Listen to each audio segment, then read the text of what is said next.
தேர்வு மதிப்பெண் பட்டியல் வழங்குதல், விடைத்தாள் நகல் கோரி விண்ணப்பித்தல், ஜூன் ஜூலையில் 2025 துணைத் தேர்வு நடத்துதல் சம்பந்தமான சில குறிப்புகள். மாணாக்கர்கள் உயர்கல்விக்கு விண்ணப்பிக்க தேவையான மார்ச் 2025 பொதுத் தேர்விற்கான மதிப்பெண் பட்டியலினை ஸ்டேட்மெண்ட் ஆஃப் மார்க்ஸ் 12/5/2025 முதல் அனைத்து பள்ளிகளும் இணையதளத்தில் பதிவிறக்கம் செய்து கொள்ளலாம்.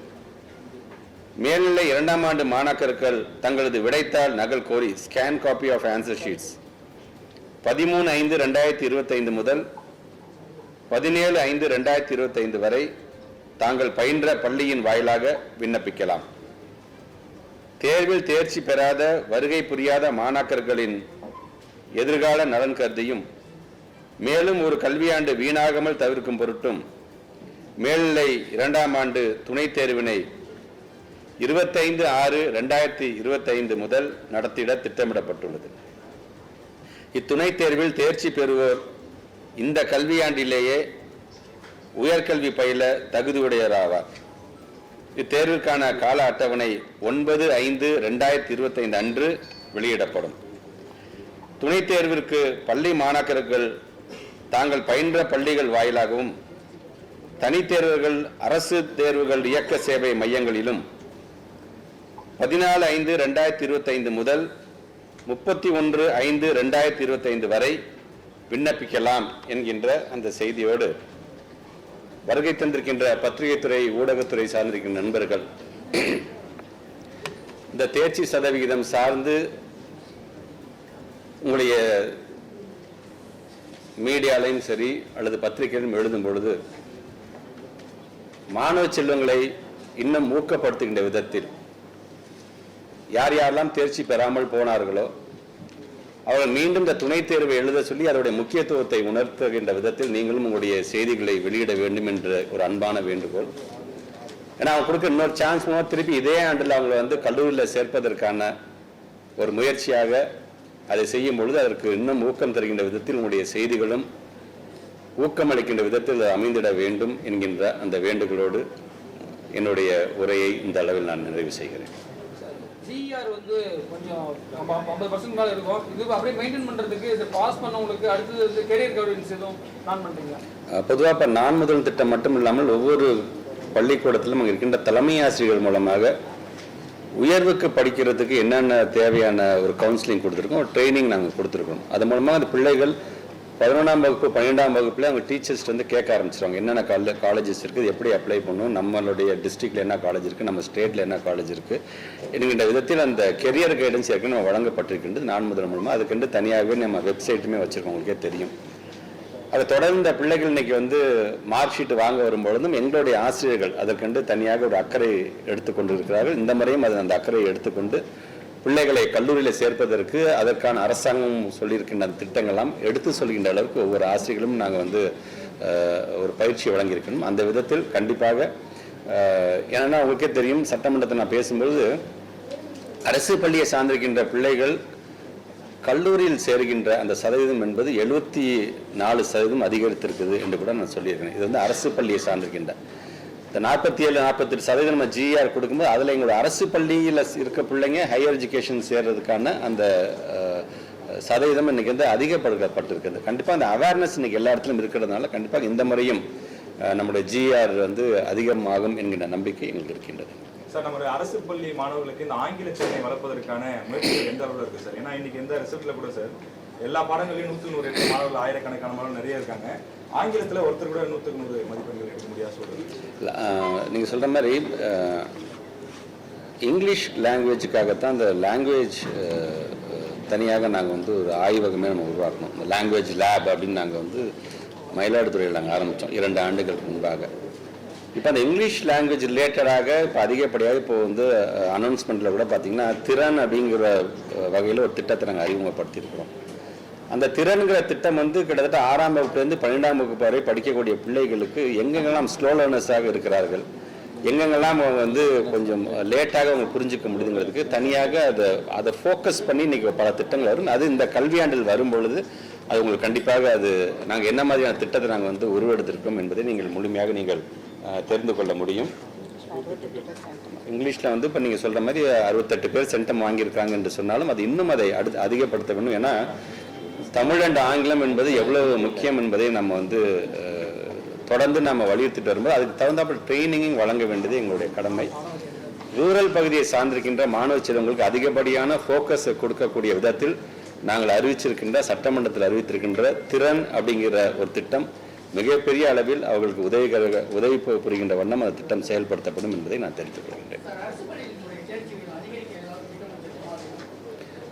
பொதுவாக இப்போ கொஞ்சம் கொஞ்சமாக இந்த தேர்ச்சி விகிதம் இன்னைக்கு அதிகரிச்சு தான் இருக்கு. இப்போ லாஸ்ட் இயர் இப்போ கம்பேரிசன் ரிப்போர்ட்டும் உங்களுக்கு வரும்பொழுது அரசு பள்ளியை பொறுத்தவரை இன்னைக்கு கொஞ்சம் அதிகரிச்சுட்டு இருக்கோம் நாங்கள். இதில் ஹையர் செகண்டரி என்று வரும்போது +1 +2 என்று வரும்பொழுது அதில் இருக்கின்ற அந்த பிஜி டீச்சர்ஸ்க்கான ஏன்னா இப்போ நான் கன்னியாகுமரிக்கு போகும்போது ஏதாச்சும் ஒரு இடத்துல ஒரு பிஜி டீச்சர்ஸ் இல்லை சார், நாங்கள் வந்து தற்காலிக ஆசிரியர் தான் வச்சிருக்காங்க, உடனே அதை அட்ரஸ் பண்ண நாங்கள் நினைக்கிறோம். நாங்கள் அதனால தான் இப்போ ஒரு ஆட்சி மாற்றம் ஏற்பட்ட பிறகு பிஜி டீச்சர்ஸ் மட்டும் கிட்டத்தட்ட ஒரு 3087 பேர் நம்ம வந்து ரெக்ரூட் பண்ணிருக்கோம். இது இன்னும் அதை அதிகப்படுத்த வேண்டும் என்று நாங்கள் அதை நோக்கி தான் நாங்கள் சென்று கொண்டு, அதனால தான் டிஆர்பி கேலண்டரே வரும்பொழுது பார்த்தீங்கன்னா அதை இந்த வருஷத்தில் பார்த்தீங்கன்னா டீச்சர்ஸ் ரெக்ரூட்மெண்ட்டை அதை கொஞ்சம் நிறையா ஃபோக்கஸ் பண்ணுறதாக நாங்கள் பார்த்துக்கொண்டு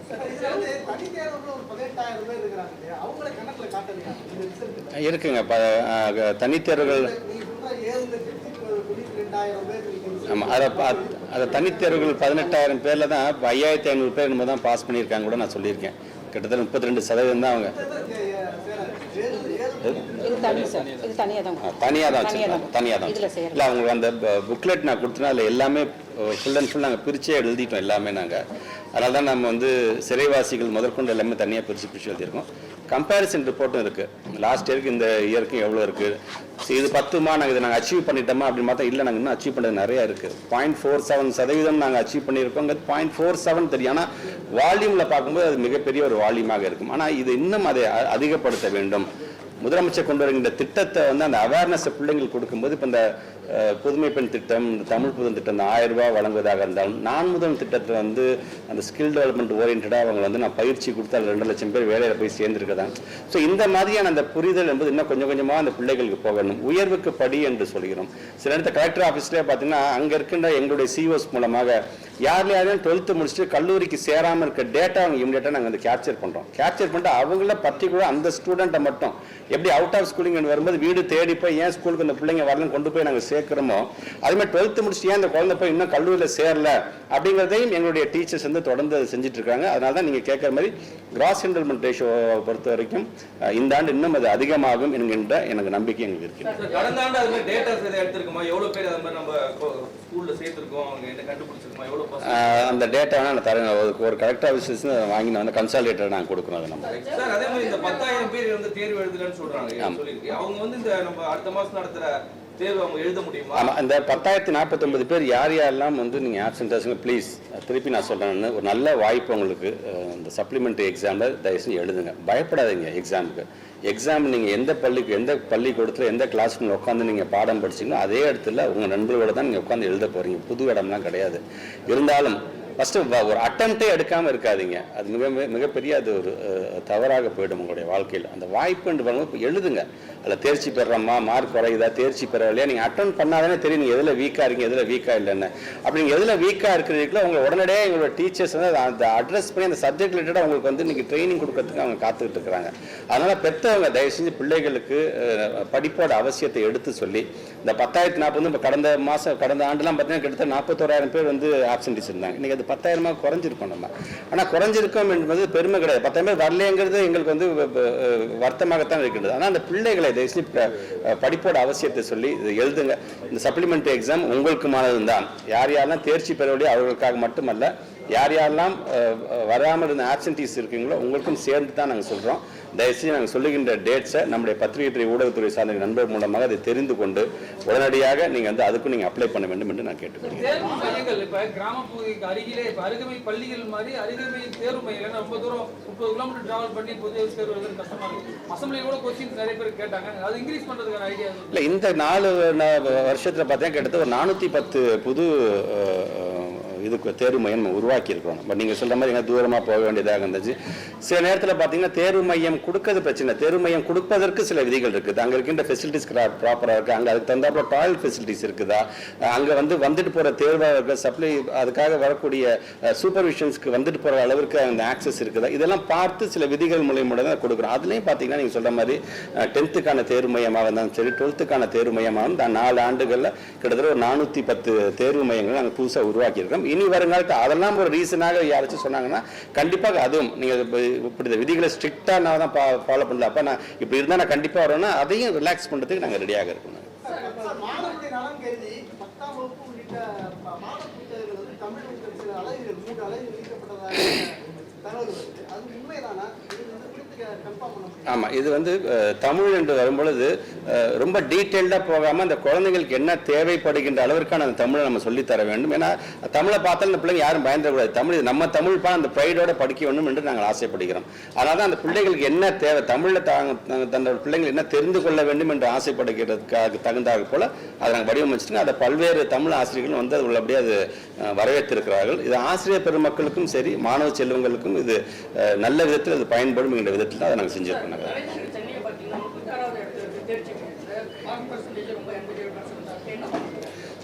தலைநகரத்தை பொறுத்த வரைக்கும் இப்போ நிறையா நம்மளுடைய கார்பரேஷன் ஸ்கூல்ஸ் இருக்குது, அதை சுற்றி இருக்கக்கூடிய நம்முடைய அரசு பள்ளிகளும் இருக்கின்றது.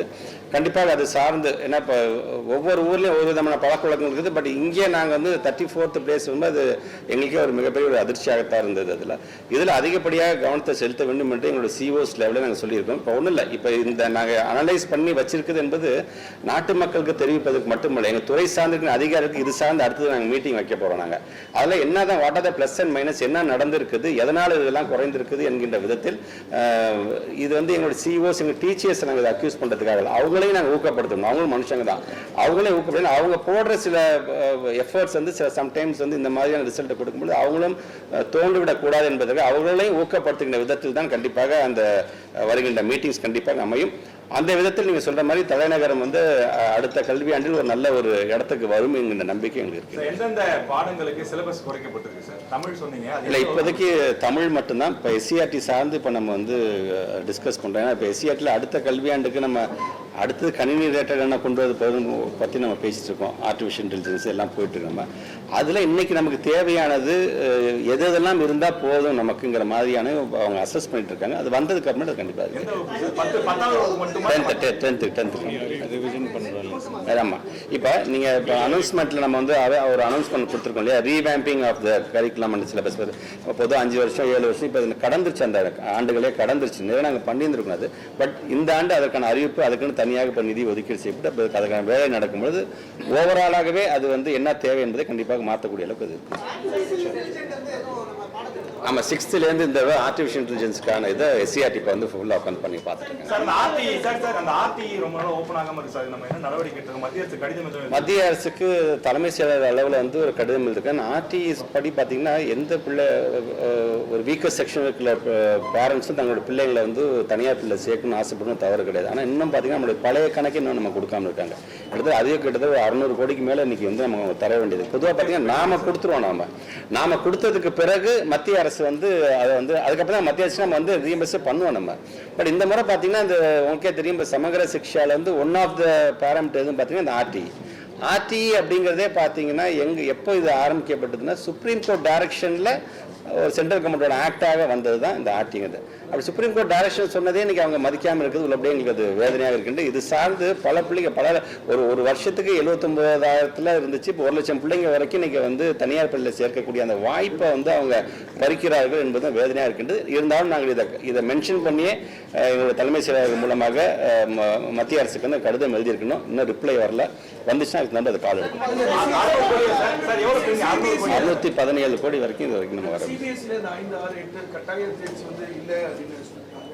அவள் அந்த மாணவர்களை ஸ்டேட் போர்ட் நம்ம பாடப்பிரிவுக்கு வரும்போது அவங்கள எந்த வகுப்புல அடுத்த வகுப்பு சேர்த்துக்கிற வாய்ப்பு இல்லை எங்களை பொறுத்த வரைக்கும் எனி டைம் எங்கள் பிள்ளைங்க எங்கள் ஸ்கூலுக்கு வந்தாங்கன்னா we are ready to welcome.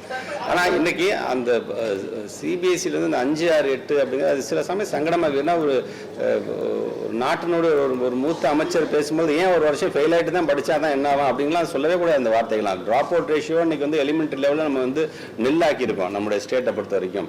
So இப்படி நாங்கள் அதை நோக்கி நம்ம போயிட்டு இருக்கும்போது எஜுகேஷன் ஸ்டேட்டை விட்டு போயிடுவாங்க அப்புறம் பிள்ளைங்க. ஸோ அவங்களுடைய இன்டென்ஷன் என்னவா இருக்குது, அவங்க வந்து ஒரு விளையாட்டுத்தனமாக அந்த வார்த்தையை பயன்படுத்துகிறாங்க. ஆனால் வருகின்ற வார்த்தை எவ்வளோ பெரிய ஒருத்தவங்க வாயிலேருந்து வருகின்ற வார்த்தை என்பது அவர்கள் புரியாமல் சொல்றாங்கிறது தான் எங்களுக்கு வேதனையாக இருக்குது. குறையுது அப்படிங்கிற அவங்க விளக்கம் கொடுக்குறாங்க. ஏன்னா எதுவுமே தெரியாம ஒரு 10th 12th வரும்போது அதுக்கு கீழே இருந்து நம்ம ஃபில்டர் பண்றதுல என்ன தவறுன்னு அவங்க இல்லை. இப்போ நீங்கள் சொல்ற மாதிரி இந்த ஃபில்டர்னு சொல்றீங்க பார்த்தீங்கன்னா, அந்த ஃபில்டர் பண்ணுறதுங்கிறதே பார்த்தீங்கன்னா இட்ஸ் ஈக்குவல் டு ட்ராப் அவுட்டுக்கெல்லாம் போய் நிற்கும். அதெல்லாம் ஸோ அந்த மாதிரி ட்ராப் அவுட் ஆகிடக்கூடாது. அந்த குழந்தைங்கள வந்து நம்ம வந்து ஒவ்வொருத்தராக என்கரேஜ் பண்ணி நம்ம 8வது வரைக்கும் நம்ம கொண்டு வந்துட்டோம். அப்புறம் அந்த அடிப்படையிலேருந்து 9th அங்கே வந்துடுங்கிறத எங்களோட ஆசை. இப்போ நீங்கள் சொல்கிற மாதிரி ஒவ்வொருத்தரும் ஒரு கணக்கு சொல்கிறாங்க. இந்த ரிப்போர்ட் இப்படி சொல்லுது, அந்த ரிப்போர்ட் இப்படி சொல்லுது. இப்போ எங்களுடைய ஸ்டேட் பிளானிங் கமிஷனோட ரிப்போர்ட் வந்து இன்னும் 2-3 நாட்களில் கண்டிப்பாக வரப்போது. முதலமைச்சர் அலுவலகத்தில் நாங்கள் வந்து அவருடைய வைஸ் பிரசிடென்ட் வந்து ஜெயரஞ்சன் சார் கூட டைம் கேட்டிருக்காங்க. அது வந்ததுக்கப்புறம் அது எங்களுக்கே ஒரு மிகப்பெரிய ஒரு ரிப்போர்ட்டாக ஆகும். ஏன்னா அது என்னென்னலாம் சொல்லப்படுது, உள்ளபடியே நாங்கள் எதிலாச்சும் ஃபோக்கஸ் பண்ண வேண்டியது இருக்கா, இல்லை உள்ளபடியே நம்ம வந்து வளர்ந்துருக்கிறோமா என்கின்ற அந்த ஒரு தகவல் கண்டிப்பாக நமக்கு வரணும். அப்படி வரும்போது நீங்கள் சொல்கிற மாதிரி தரமான கல்வியை நம்ம வழங்குறோமா இல்லையா, இல்லை அது சார்ந்து இந்த அரசாங்கம் என்ன திட்டங்களை கொண்டு வந்திருக்குது, என்ன திட்டங்களை செயல்படுத்தி கொண்டிருக்கின்றது என்பதை அப்போ நம்ம உட்காந்து நிறைய பேசலாம். ஓவரால் ரிசல்ட்ஸ் பார்க்கும்போது கடந்த ஆண்டோட நல்லா பெட்டராக இருக்கு. பட் இருந்தாலும் ஒரு சில சப்ஜெக்ட் வந்து சென்டம் நம்பர் ஸ்டூடெண்ட்ஸ் குறைஞ்சிருக்கு. Physics, chemistry, biology, maths, botany இந்த மாதிரி சப்ஜெக்ட் குறைஞ்சிருக்கு. இது எதாவது நம்ம எதாவது ஃபோக்கஸ் பண்ணுவோமா? இல்லை எனக்கு இல்லை. இப்போ நீங்கள் சென்டம் குறைஞ்சிருக்குங்கிறீங்க, அதில் 98 எவ்வளோ வாங்கியிருக்காங்க, 99 எவ்வளோ வாங்கியிருக்காங்க நம்ம தனியாக நீங்கள் பார்க்கணுங்க. But I'm very happy like very first time press media வந்து ஏன் சார் 50,000 பேர் ஆப்சென்ட்டாக இருக்காங்க, 40,000 பேர் ஆப்சென்ட்டாக இருக்காங்க அப்படிங்கிறத விட்டுட்டு நீங்கள் 10,000 பேர் வந்துடும். 10,000 பேர் ஆப்சென்ட்டுங்கிறது ஒரு ஸ்கூலில் 1.5 ஸ்டூடெண்ட் ஆப்சென்டான கணக்கு தான். 7,000 ஸ்டூடெண்ட்ஸ் ஸ்கூலில் இருக்கிறதுல ஒரு ஸ்டூடெண்ட் 1.5 ஸ்டூடெண்ட் ஆப்சென்டான கணக்காகத்தான் அது வந்து காட்டப்படுது. அதில் இப்போ நீங்கள் சொல்கிற மாதிரி இந்த சென்டம் நோக்கி கண்டிப்பாக I am so happy.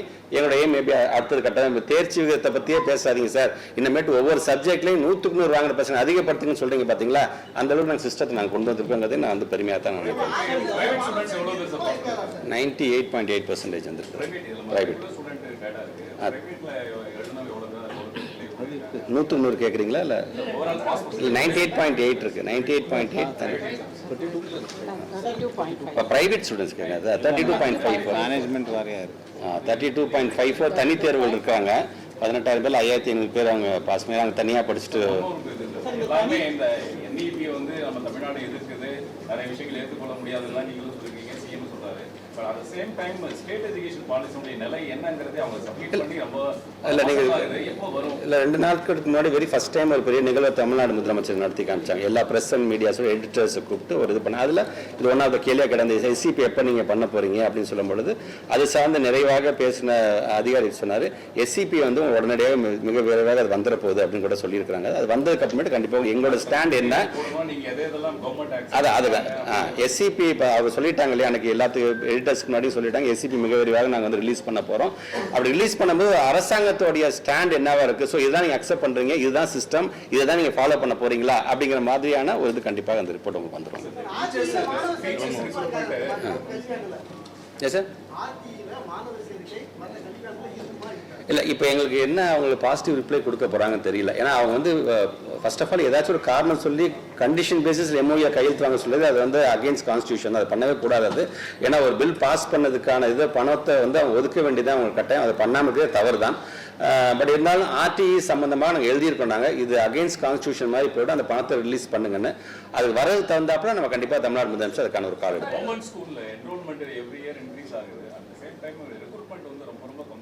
For the teachers இல்லையா, for the teachers பொறுத்த வரைக்கும் அதான் நாங்கள் சொல்லியிருக்கோம். உங்களுக்கு ஏற்கனவே தெரியும், இந்த பிடி டீச்சர்ஸ் செகண்டரி கிரேட் டீச்சர்ஸ்க்கு இப்போ ஆல்மோஸ்ட் நம்ம ஆன்சர் ஷீட் நம்ம கொடுத்துரும். அந்த ஆன்சர் ஷீட்லேயும் சிலதுக்கு டவுட் வச்சு இப்போ வந்து கோர்ட்டுக்கு போயிருக்கிறாங்க.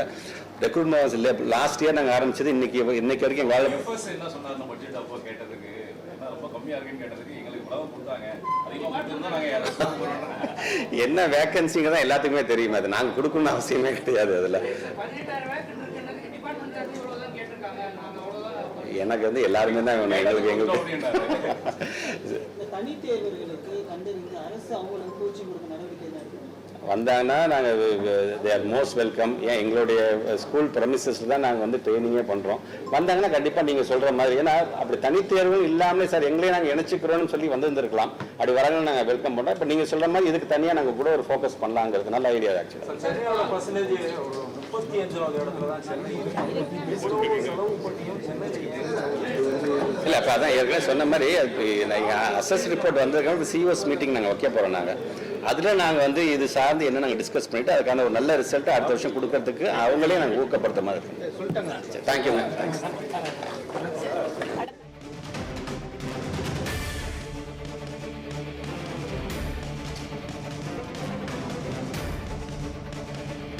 தமிழ்நாட்டில் +2 பொதுத் தேர்வு முடிவுகள் வெளியிடப்பட்டிருக்கிறது.